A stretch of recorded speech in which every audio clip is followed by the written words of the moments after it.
শুকরগুজার বান্দাদের মধ্যে অন্তর্ভুক্ত হব না।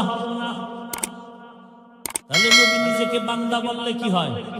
খুশি হয়। এজন্য দেখছেন নি ওই আরশে আজিমের মধ্যেও নবীকে বান্দা বলা হলো।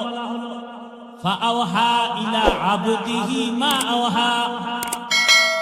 আল্লাহ বলেন আমার বান্দার কাছে আমি ওহী নাযিল করলাম, যা বলার বলছি, এটা আর গোপন প্রকাশ না। এবার আরো মজার কথা, নবীর জিগা আপনি যে আমার বাড়ি আসছেন, হাদিয়া নিয়ে আসা দরকার না? কি নিয়ে আসছেন?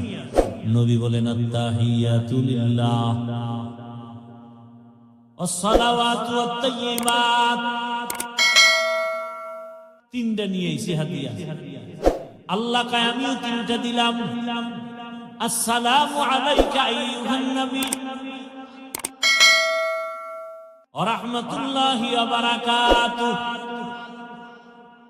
নবীকে আমি একা নিলাম না, আমার উম্মতেরও ভাগে লইলাম। উম্মতের কান্ডারি নবী,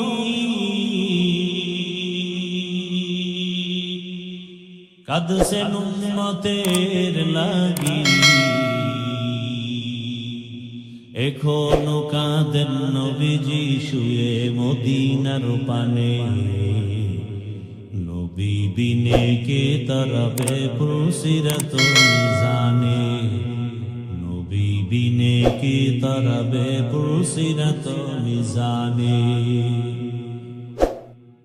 রহমতের নবী যখন বললেন আমার উম্মতেরও শামিল করি, আসসালামু আলাইনা কন্যা কেন, ওয়া আলা ইবাদিল্লাহিস সালিহিন। এইবার আল্লাহ কয়